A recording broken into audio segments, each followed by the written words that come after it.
Good morning, good evening, good afternoon, whatever time of the day it is that you're listening to this. My name is Yvette Wanzu, and welcome back to the Walking with Wanzu podcast. How are you? How have you been? Has life been kind to you? It's been treating you good? Tough times? I'm sending you love and hugs nonetheless. Welcome back to the podcast. Enjoy listening.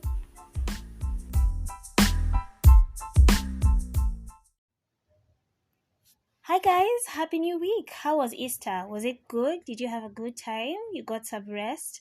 If the Easter weekend was as shambolic for you as it was for me, you are not alone. It was my daughter's birthday weekend, so that was very exciting. We got to go out, do some fun activities. My mom was also in town. It was just a good time. It was a good time, to be honest. So I was working and engaged in a lot of activities over the Easter weekend. So not too much rest, but I'm not complaining. Everything that I purposed to do and managed to do over Easter was so beautiful and impactful, and I feel like those are the memories I made will last me for a while. So I'm so glad I got that time off, to just hang out with friends and family, make all those memories, and most so importantly, to celebrate my little girl who turned 7. Guys, a single mom to a 7-year-old girl. I can hardly recognize myself. I don't even know who I am.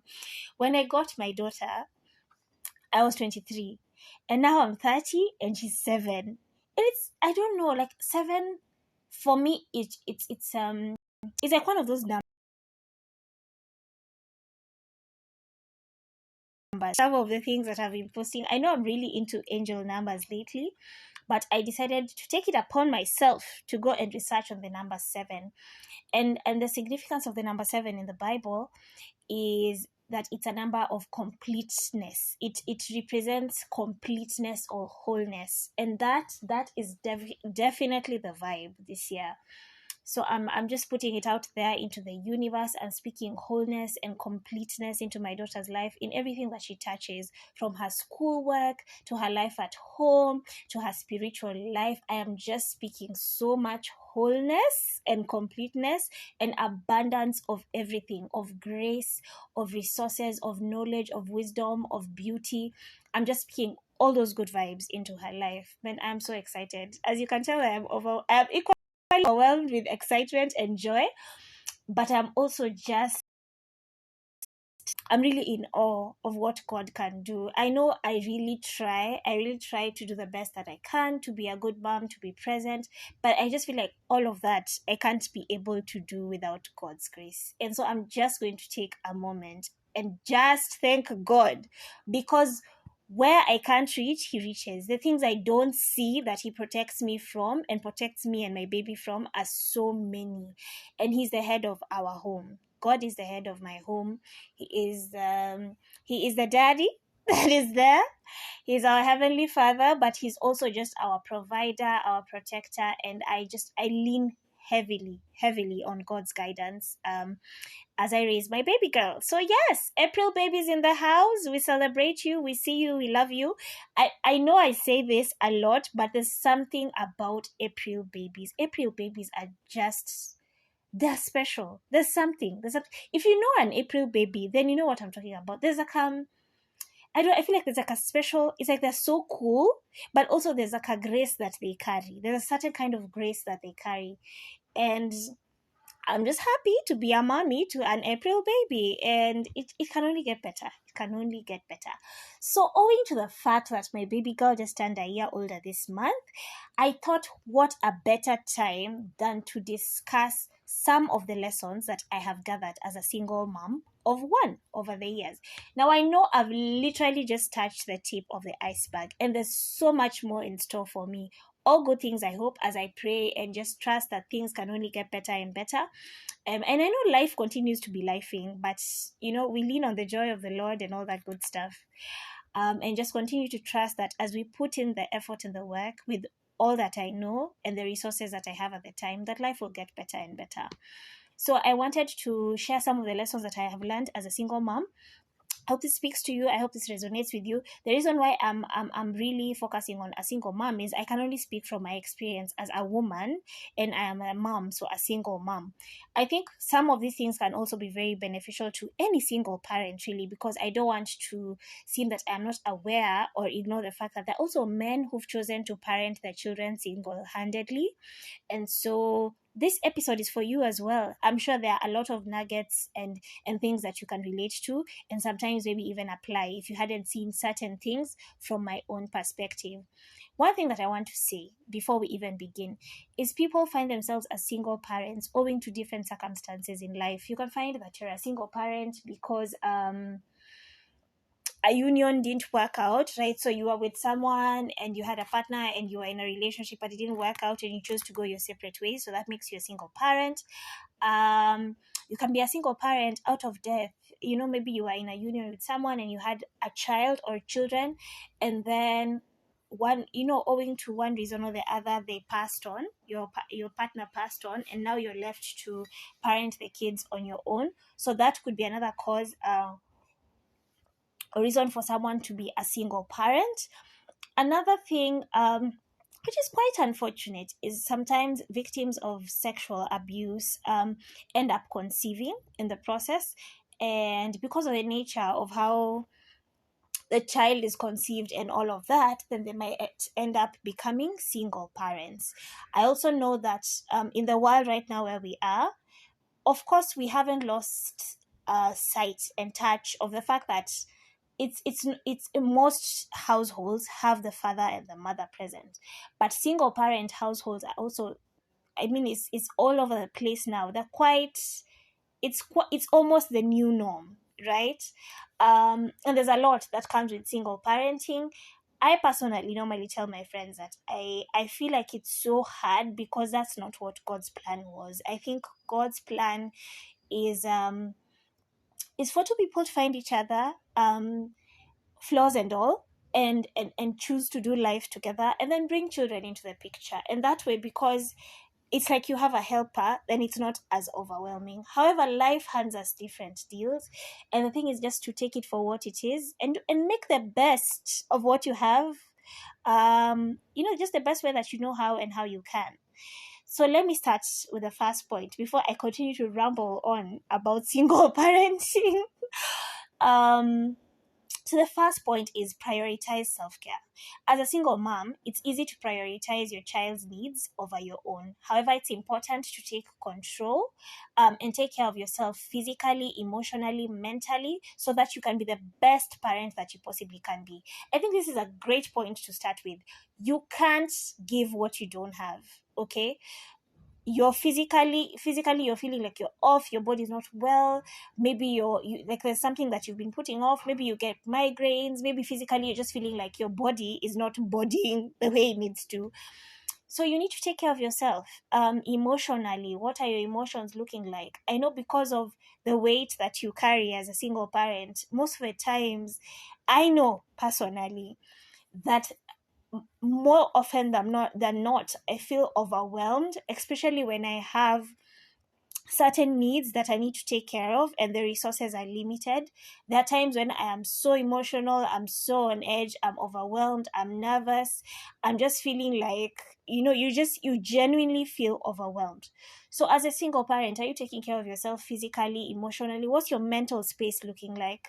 I know, and maybe if you guys are open to it, I'd love to share the story of how I found out that I was expecting. And I think I've done it in a few episodes back. I remember that on the first few years that I got my daughter, it's like I shut down my brain and I went on autopilot. So mentally I wasn't okay. And those who were very close to me knew that something was up because I'm a very solution oriented person. I'm very go, go, go. What do we need? What do we need to do? How do we need to get there? How do we solve that? That's me. And so I'm constantly putting my emotions in the back burner. And then the other thing is I will take care of everyone around me and not find time to pause and take care of myself. And that's something that I have since chosen to consciously change, and I'm still working on it. But I'm just out here to tell you, if you're a single mom, you're a single parent, please take care of yourself. It is only by taking care of yourself and making sure you're the best version and form of yourself is when you can be able to be a good parent, yeah, and show up 100% and show up as a best version of yourself to your children. Another thing is create a support system. Building a support system is crucial for single moms. I cannot stress this enough. Reach out to family, friends, or other single moms who understand what you're going through. Don't be afraid to ask for help when you need it. This, I know that we for the longest time we have always pushed the superwoman narrative, but let me just tell you here and now, it's okay to ask for help.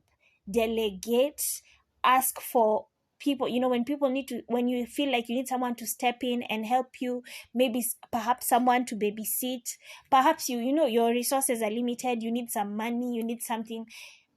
If the God will always, and that's something that I can attest to for myself. I feel like God will always put people in your path who can come through for you one way or another. It can be one or two or three. It depends.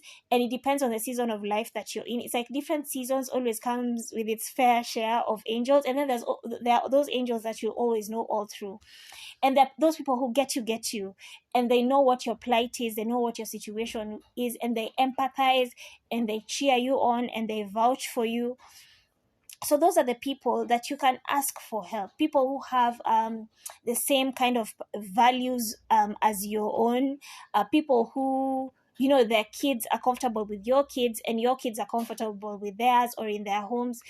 Those are the people that you can honestly choose to create a support system around and ask for help when you need it.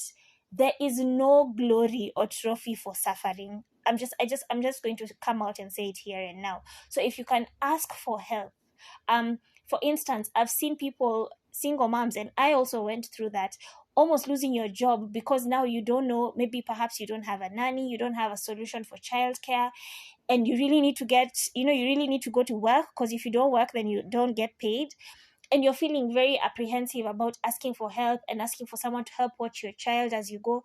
If it's someone that you can trust and they're open and willing to help, please do it. We would all love to be omniscient and omnipresent and all that, but it's not possible. We are only human, right? So please delegate and ask for help and create a support system around you. The third point is to be financially responsible. Single parenthood can be expensive. It's so important to be financially responsible. Create a budget, stick to it, look for ways to save money, such as buying items in bulk or shopping at thrift stores, which I love, and also constantly find small ways to supplement your income. Single parenting is expensive, for the simple fact that if you don't have it, then there's no partner to tell, today I don't have it, can you carry the household, can you do this? It's you or no one. It's all or nothing. So find ways to buffer yourself financially and to be comfortable, and in the event that you need help, again, please ask for help. Okay, there's something to be said about constantly asking for help. Okay, I can see how sometimes even you yourself, you can feel like you're a bother, like you're a burden. So as a woman, I want you, and even as a single parent, please be in charge of your own financial stability. Create a financial plan, work towards it, work towards being comfortable, work towards a situation where you can comfortably take care of yourself and your child, and do those small things that your heart desires without feeling like you're straining too much. I know times are hard. We are all on different journeys and different paths and in different financial situations, but whatever making small strides towards financial freedom and being comfortable as a single parent financially looks like for you, just start today. A single step in the right direction is already progress. It might take a while, but you'll get there. So please try as much as possible to be financially responsible. Yes? Okay, the fourth one, set boundaries. It's important to set boundaries with your children as well as with others in your life. Learn to say no when you need to and prioritize your own needs and wants. Yeah? I'm preaching to you as I preach to myself. Imagine, learn to say no. Just learn to say no. I struggle a lot with saying no because I'm that person. If you need me to do something, I'll do it. If you need me to show up, I'll show up. And sometimes I've seen that I do it at the expense of my own well-being. So please set very clear boundaries. Take care of yourself. Boundaries is how we manage to take care of ourselves, and it's called what, self preservation. Like, just taking care of yourself and preventing a lot of hurt and pain. So set very clear boundaries, whether it's at work, whether it's with your friends. Know what your values are, know the things that work for you and things that don't. And even because at some point in your life you choose to move on and start dating, even as you choose to start dating, please set very clear boundaries so that you're not taken for granted. Your heart is not constantly broken. You're not constantly attracting clowns. Just know what your boundaries are, set them from the get-go, and use them to govern how you live your life. You'll find that you will protect your peace and your joy in so many ways once you set very clear boundaries with those around you. Another thing is embrace flexibility. Single parenthood often requires a lot of flexibility. Learn to be adaptable and open to change, and don't be afraid to try new things. The thing about life is the only constant thing in life is change. There will always be change chasing you and pursuing you. And it's up to you to choose to take it up and do what you need to do. So please be flexible as a single parent. Don't be rigid. If there are certain changes that you need to do, sometimes life changes, and you might need to downgrade or upgrade. You might need to try out new things in your career. You might need to come out of your comfort zone so you can progress. You might need to make certain tough decisions for you and your child to be able to enjoy later on in the future.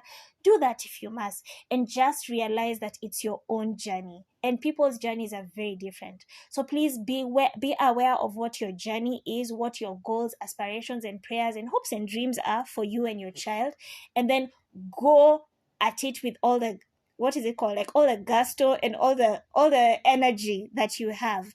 But be very aware of what your path is, and be flexible. Be flexible. Life is about change. Life will constantly find ways to teach you new things and to make you change and grow and transform. So be open to it. Another lesson is focus on the positives. Let me tell you, life continues to life. And one thing about adulting will knock you in the ass. Like, it will just be constantly doing the most. But you just need to try and find the positives in life, right? While being a single mom can be challenging, it's important to focus on the positives. Celebrate your successes, no matter how small they may seem, and find joy in the little moments with your children. One thing about children, I think it's the blissful ignorance that they have. There's a certain joy that comes with being a child that sometimes I just look at and I just envy. Yeah, when you're oblivious to the pain and just when you're oblivious to the pain that life can bring, and how cruel sometimes the world can be, you might not be able to understand certain things. But it's good to find joy in small things. I know I've had to be in a position where I've learned to write a gratitude journal. I'm really personally, as a person, I'm a glass half empty kind of person. That's my mindset. However, I've been trying to look into the glass half full mindset. And the thing about it is opposites tend to attract. So I find that most of the people that I speak to, most of the people that I date, tend to be the glass half full kind of people. And that's a mindset that I've been trying to tap into, because there's something to be said about conditioning your mind to believe in abundance, and then now projecting that kind of energy forward. Because I'm starting to be such a huge believer in you create your own reality, and I never want to see life from a point of lack and pain and sorrow. That's not the kind of life I imagine for myself and want for myself and my child. So please try and look at the positives in life. There's always something to be grateful for. When resources are limited, there's something that's going right for you. And when you're in the thick of things, it's very hard to see those things that are going right or going well for you. But please try as much as you can to focus on the positives and celebrate small, small wins. Like I said before, a single step in the right direction is already progress. You're already winning. You've thought of it. Now you're thinking of a plan to execute. There you go. That's a win. That's just how you start. And the small wins don't have to make sense to anybody. As long as they make sense to you and genuinely from the bottom of your heart you can see progress, that's it. That's all you need. That's all you need. Now the last point, and this one I want you to listen to me carefully. I feel like we should go behind the tent and discuss this one because this one is huge. Believe in yourself.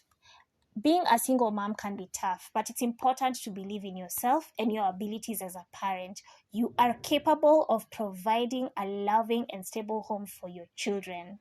Okay? I want you to believe that, and I want you to own it. And you can overcome any obstacle that comes your way. Please believe in yourself. Like I said before, society is filled with people. People will always talk. People will always have opinions. People will always throw unsolicited advice your way.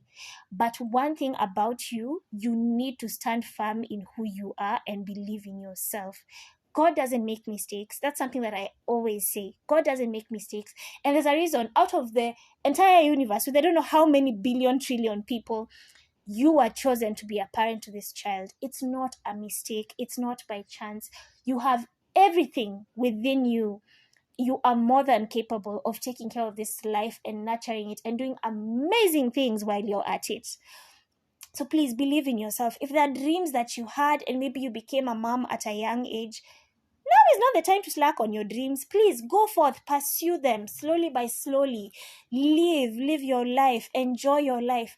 When you're walking in the fullness of your joy and your peace and your purpose, it radiates into everything that you do, including your parenting. So when the lights go down and all households are closed and everyone is minding their own business, it's just you and your God.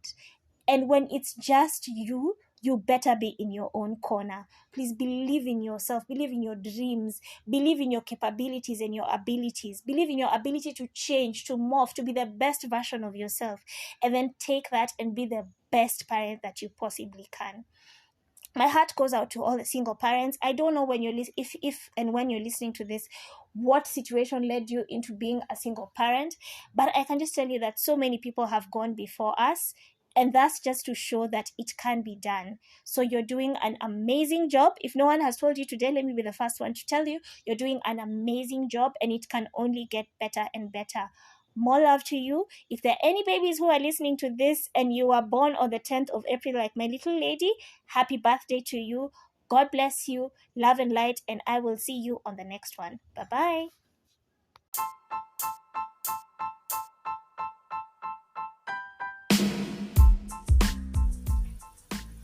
Thank you so much for listening to today's episode and being part of my journey. I would love to hear from you. Find me on Instagram at Yvette Wanzu. Find me on Gmail at tewanzu@gmail.com. Feel free to write to me so that we can interact and get to know each other a little bit better. Thank you so much for being part of my journey and for walking with me and doing this thing called life with me. See, we just do life together. Ama, have a good one. Sending you love and light, and I will see you on the next one. Bye.